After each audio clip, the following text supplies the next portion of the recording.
യാത്ര തുടരുകയാണ്.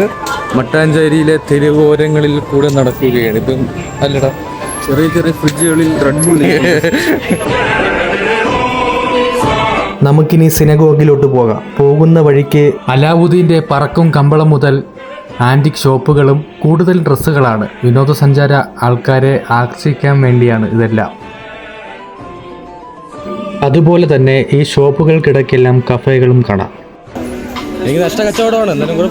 ഇത് ഒരു തരം മൈൻഡ് റിലാക്സിങ് ഗെയിം എന്നാണ് പറഞ്ഞത്. 70 രൂപയാണെന്ന് തോന്നുന്നു. ഒരെണ്ണമെങ്കിലും പിടിക്കുമെന്ന പ്രതീക്ഷയോടെയാണ് ഞാൻ അഖിലിനെ ഇറക്കിയത്. പക്ഷെ ഞാൻ പരാജയപ്പെട്ടു ഗൈസ്.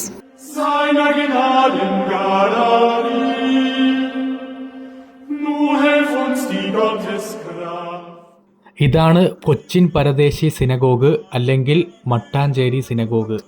വിദേശി അല്ലെങ്കിൽ രാജ്യത്തിന് പുറത്തുനിന്ന് എത്തിയവർ എന്നൊക്കെയാണ് പരദേശി കൊണ്ട് ഉദ്ദേശിക്കുന്നത്. നമ്മൾ വന്ന ദിവസം സിനഗോഗ് അടച്ചിട്ടിരിക്കുകയായിരുന്നു ഗൈസ്. അതുകൊണ്ട് അകത്തൊന്നും കയറാൻ സാധിച്ചില്ല.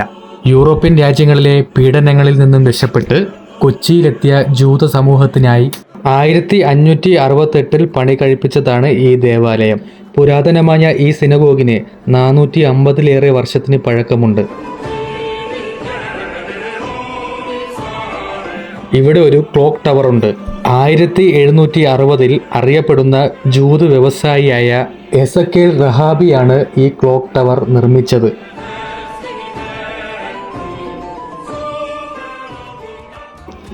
ചരിത്രം എല്ലാവർക്കും മനസ്സിലായെന്ന് വിശ്വസിക്കുന്നു. അവിടെ നിന്ന് ചേട്ടനോട് ചോദിച്ച് മനസ്സിലാക്കിയാണ് കുറച്ച് കാര്യങ്ങൾ നിങ്ങളോട് നമ്മൾ പറഞ്ഞു തന്നത്. എന്തെങ്കിലും തെറ്റുകുറ്റങ്ങളുണ്ടെങ്കിൽ നിങ്ങൾ നമ്മൾ തിരുത്തേണ്ടതാണ് എന്നും കൂടി ഞാൻ പറഞ്ഞുകൊള്ളുന്നു. നിങ്ങൾക്ക് ഈ വീഡിയോ ഇഷ്ടപ്പെട്ടെങ്കിൽ ലൈക്ക് ചെയ്യുക, ഷെയർ ചെയ്യുക, പിന്നെ ഫോളോ ചെയ്യുക, സബ്സ്ക്രൈബ് ചെയ്യുക. അപ്പം അടുത്ത വീഡിയോയുമായിട്ട് ഉടനെ വരാമെന്ന പ്രതീക്ഷയോടെ ഞാനും അഖിലും മട്ടാഞ്ചേരി തെരുവുകളിൽ നിന്നും സൈൻ ഓഫ് പറയുന്നു ഗൈസ്.